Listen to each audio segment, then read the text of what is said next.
All right, buckle up, everybody, because we are diving headfirst into some seriously weird internet lore. We're talking about the Lacerda Oh Files. yeah, this one's a classic, a real head scratcher. So, for those unfamiliar, the Lacerda Files are basically uh, this like transcript of an interview supposedly took place in 1999 in Sweden. Right, with a Swedish guy named Ole K. Yeah. He claims he interviewed a reptilian humanoid named Lacerta. Bold claim. Oh, totally. And the whole thing is just full of these wild assertions about underground cities and hidden histories and like alien wars. You name it, it's in there. It's the kind of story that makes you want to just like lean back and say, all right, tell me more. Exactly. And the thing is, Ole K is just so skeptical throughout the whole interview. It's almost comical, you know? Oh yeah, like he's constantly trying to poke holes in Lacerda's story, but then also can't help but be totally fascinated by it. Exactly. It's like, I don't believe a word you're saying, but please do go on. Right, like tell me more about these underground cities with their artificial suns. I know. So let's actually start there with the interview itself. Lacerda, right off the bat, refuses to be photographed. Oh, of course. Gotta maintain that reptilian secrecy. Right. Which is super convenient if you're a reptilian humanoid trying to, you know, avoid public scrutiny. Yeah, that lack of photographic evidence is always a bit suspicious. You'd think in 1999 someone would have at least a disposable camera handy. Right. Instead, we get a very detailed description of Lacerda's appearance from good old Ole K. He talks about her green beige skin, her cat-like eyes, and this like sensitive spinal ridge. Very specific. You gotta give him that. It is. It's like he's trying to paint this vivid picture in our minds, but Yeah. it almost comes across as a little too detailed, you know? Like he's overcompensating for something. Maybe. Then, we get to Lacerda's backstory. She lays out this whole evolutionary history of her species, claiming they evolved from, wait for it, small dinosaurs. The ones who survived the big extinction event 65 million years ago. That's the one. And apparently they didn't just survive, they went on to create this whole advanced civilization. Underground, of course. Hidden away from us simple humans. Exactly. Lacerda even goes into detail about these elaborate underground cities with artificial suns, advanced technology, the whole shebang. Pretty impressive for a bunch of lizard folks, huh? Right. It's like, if they're so advanced, why are they living underground? What are they hiding from? Each other. Maybe they just prefer the subterranean lifestyle, like no need for sunscreen. I guess.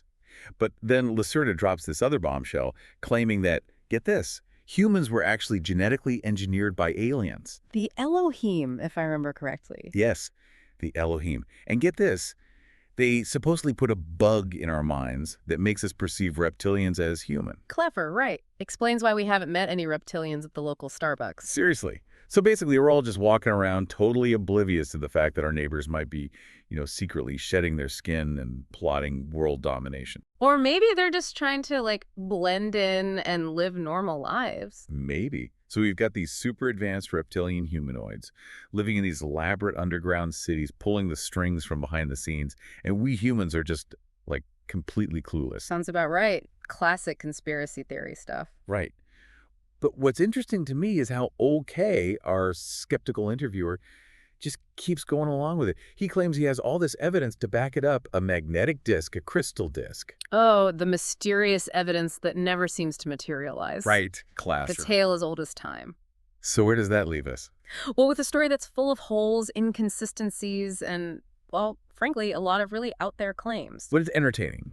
Oh, absolutely. And I think there's something to be said for just enjoying the absurdity of it all. I mean, reptilian humanoids living among us. It's a fun thought experiment, at the very least. Totally. But I think it's important to take a step back and remember that this is just one story. One very strange and unverifiable story. Agreed.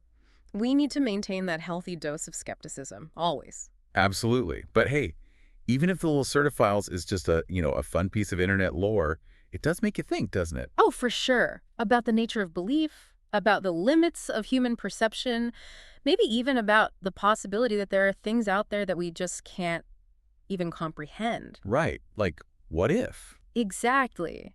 And that, my friend, is the question that keeps us coming back for more. So, one thing that really sticks out in the Lacerda Files is the whole underground city thing. Oh yeah, Lacerda goes all in on those, like she's giving us a virtual tour or something. I know. She describes them in such detail. Artificial suns, advanced technology, all the bells and whistles. It's like she's trying to sell us a timeshare in Reptilian City. Right. And Ole K, ever the skeptic, is like, oh, so do those artificial suns, like, emit UV radiation? He's totally picturing himself working on his reptilian tan, isn't he? Oh, absolutely. Sipping a cosmic margarita by the subterranean pool. But, okay, putting aside the absurdity for a second, the whole idea of underground cities, it's not exactly a new concept. True. We've got myths and legends going way back, like Agartha, the hidden kingdom of advanced beings. Exactly. And these stories have always kind of captured the human imagination. Like, Hmm. what if there's a whole world down there, right beneath our feet? It's a cool thought, even if it is probably just a thought. Probably. But, there are some real-world places that have fueled the speculation. Oh, like what? Well, there's Derinkuyu, this huge underground city in Turkey. They discovered it in the 1960s, I think. And it's massive. Like, it could have housed an entire civilization. Wow. Okay, so maybe there is something to this whole underground city thing. Well, archaeologists say it was probably built by, ancient humans, not reptilian humanoids. But hey, Who knows? true, true. What else? Well, there's also the whole Mount Shasta legend in California. Hmm. Some people believe there's a secret Lemurian city hidden beneath the mountain. Lemurians. Okay, now we're going down a different rabbit hole. I know, I know. But the point is, these stories, whether it's Agartha, Derinkuyu, or Mount Shasta, they all tap into this human fascination with the hidden, the unknown, the possibility that there's more to reality than we can see. Right. And I guess the Lacerda Files kind of plays into that, doesn't it? Totally. It gives us this sense of like, what if we're not getting the whole story? Right, like there's this whole secret history going on that we're not privy to. Exactly. But here's the thing that I keep coming back to. If these reptilians are so advanced, if they can blend in so seamlessly, why haven't we seen more evidence of their existence? Yeah, that's a good point. It's like they're the ultimate secret society. No one knows they exist except for, Ole K, a random dude from Sweden. Exactly. And Yeah. why Ole K, of all the people on the planet, why choose him to spill the beans? Unless, and hear me out on this, what if Ole K is actually a reptilian humanoid himself? Like, he's trying to subtly introduce the truth to humanity through this interview. Ooh, okay, now that's a theory. I know, right? It's like the ultimate double bluff. Mind blown. But okay, before we spiral too far down that rabbit hole, let's bring it back to the text for a second. Okay, back to the text. What else does Lacerda tell us about her people? Well, this is where things get really interesting. She claims that reptilians don't have the same concept of family and social structure as humans do. It's not based on genetics or bloodlines. Oh, really? So how do they organize themselves? According to Lacerda, it's all about names and get this, vocal patterns. Each individual has a specific frequency or vibration that identifies them. So they're like walking tuning forks. Basically, it's this whole other way of thinking about community and belonging beyond the traditional bonds of family and genetics. That's wild. I mean, it makes you think, right? Like, maybe there are other ways of defining family and creating social structures that we haven't even considered. Right, it's like she's challenging our whole human-centric view of the world. Totally. But let's not forget, Lacerda also drops some pretty heavy hints about the future, and it's not all sunshine and roses. Yeah, she talks about these potential conflicts with other alien races, the ones with the, malicious interest in human DNA. Right, like humanity is caught in the middle of this cosmic power struggle.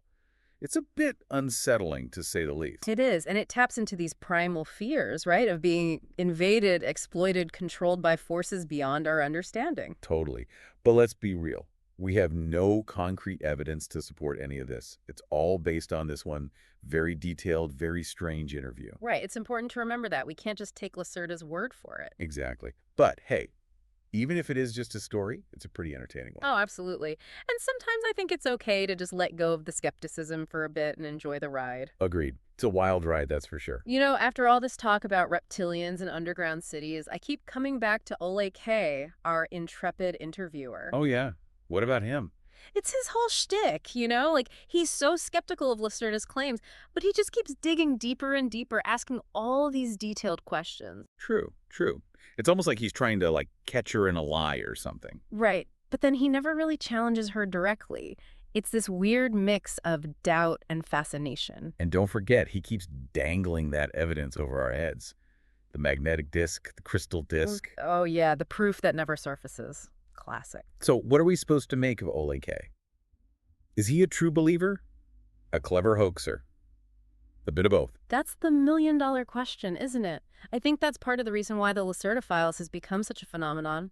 It's this open-ended story that invites multiple interpretations. That's like a choose-your-own-adventure conspiracy theory. Totally. You can believe it, you can debunk it, you can just enjoy the ride. It's up to you. Okay, but let's say, just for fun, that there's a grain of truth to Lacerda's claims.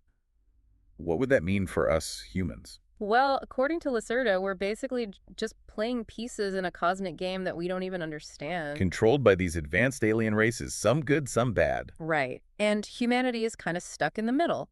Not a very comforting thought. No, not really. But Lacerda does suggest that we have the potential to evolve, to break free from these manipulations. Oh, so there's hope. Maybe. But she also warns that the path forward is, pretty dangerous and uncertain. Which, to be fair, sounds a lot like regular old human existence. True, true. I think that's why the Lacerda Files resonates with people. Even though it's this outlandish story, it touches on some very real human anxieties. The fear of the unknown, the desire for control, the search for meaning. Exactly. It's all in there. It's a reminder that reality can be pretty strange and unpredictable. Even stranger than a talking lizard, maybe. Maybe. So I guess what we're left with is this story that's both absurd and strangely compelling.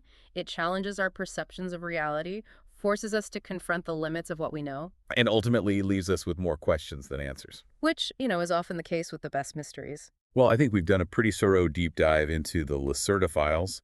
We've explored the claims, the inconsistencies, the potential motivations, and we've encouraged you to think critically about it all. And to have a little fun with it, too. Yeah, because at the end of the day, it's a pretty wild story. So, dear listeners, as we wrap up this deep dive, we encourage you to keep exploring the strange and wonderful world of the unknown. But always remember, keep your mind open, your skepticism sharp, and your sense of humor intact. Because who knows what other bizarre mysteries are out there just waiting to be discovered. Until next time, stay curious.